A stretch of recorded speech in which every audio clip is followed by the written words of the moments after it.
अब आप कहेंगे कि कैसी बात कह दी, अरे रेल का टिकट बनाना पड़े तो बताना पड़ता है, फॉर्म भरना पड़े तो बताना पड़ता है, वैक्सीन लगी तो बताना पड़ा। अच्छा ईमानदारी से बताइएगा, आयु को महिलाएं ज्यादा छिपाती हैं पुरुष? महिला। कौन?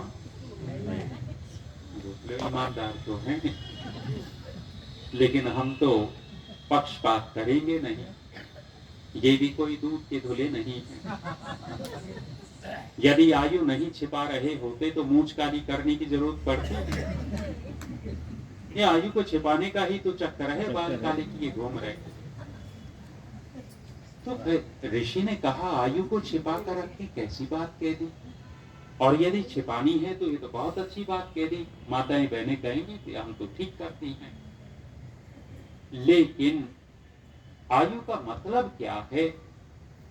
दुनिया में कोई भी व्यक्ति अपनी आयु नहीं बता सकता। हमारी आयु कितनी है परमात्मा को पता है, हमें नहीं पता। हम जो बता रहे हैं वो अपनी आयु नहीं बता रहे, हम तो अपने शरीर की अवस्था बता रहे होते हैं कि मेरा शरीर 20 साल का हो गया, 30 साल, 50 साल, 80 साल हो गया। ये शरीर की अवस्था बताई जा रही है, आयु नहीं बताई जा रही। आयु का मतलब क्या है? आयु का अर्थ ये है कि जिस दिन हम जन्मे, हमारा जन्म हुआ, उस दिन से लेकर जब हमारा मरण होता है, उस मरण पर्यंत के बीच का जो समय है, इस बीच के समय का नाम क्या है? आयु। आयु। आयु का तात्पर्य ये है, जन्म से लेकर मरण पर्यंत के बीच के कालखंड को आयु कहते हैं। और इसको कौन बता सकता है?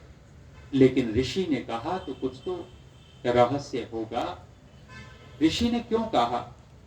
इसलिए कहा कि किसी किसी व्यक्ति को ऐसी अनुभूति हो जाती है अंदर से कि तू उस दिन मर जाएगा, तेरी आयु इतनी ही है। अब ऋषि कहते हैं कि जिस किसी विरले व्यक्ति को ऐसी अनुभूति हो गई हो तो दूसरों को न बताया जाए। क्यों न बताया जाए? मान लिया किसी को अनुभूति हो गई कि 55 साल पूरे होंगे, चला जाएगा, और इसने 20 लोगों से कर्जा ले रखा हो 5-10 लाख एक एक से। अब ये हो गया कि 6 महीने बचे हैं और ये जाएगा, और इसने बता दिया कि भाई मेरी तो इतनी ही आयु है। अब ये 15 लोग जीने देंगे? 6 महीने पहले ही मार देंगे। मांगने वाले रोजाना चक्कर काटेंगे, 6 महीने का मेरे दे, बाद में कौन देगा?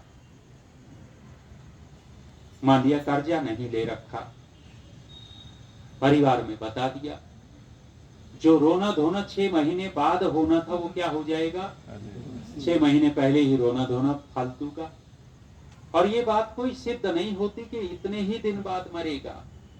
ये मानसिक कल्पनाएं भी व्यक्ति करता है, विद्वान भी कर बैठते हैं। हमारे एक विद्वान है, अभी भी हैं, उन्होंने कल्पना कर ली कि 2010 में चला जाएगा। और 2010 में चला जाए, ऐसे कैसे चला? स्वस्थ शरीर है, खाता पीता है, व्यायाम करते हैं, सब कुछ है। वो 2010 भी बीत गया, ठीक ठाक है, चल रहे हैं। फिर अपनी मानसिक कल्पना में स्कूटर लेकर के जा रहा था, सामने से ट्रक आ रहा था और परमात्मा ने मुझे बचा दिया। फालतू की बातें, व्यर्थ की कल्पनाओं में जीता है व्यक्ति। हमारे आर्य समाज के एक सन्यासी हुए स्वामी विद्यानंद विदेह। विदेह जी को अनुभूति हो गई 100 वर्ष तक जिएगा। 100 वर्ष तक जिएगा तो इस बात को पचा नहीं पाए। जहां कहीं मंच पे बैठे और व्याख्यान में ये बात जरूर दोहराई, मैं 100 साल तक जीऊंगा, 100 साल तक जीऊंगा। वही स्वामी विद्यानंद विदेह जी सहारनपुर आर्य समाज खलासी लाइन में व्याख्यान दे रहे थे, और व्याख्यान देते देते लुढ़क गए, 100 साल धरे के धरे रह गए। ऋषि कहते हैं आयु हो इस तरह की जब कभी अनुभूति हो जाए तो बताने की आवश्यकता नहीं है। यदि व्यवहार अपना ठीक रखना है तो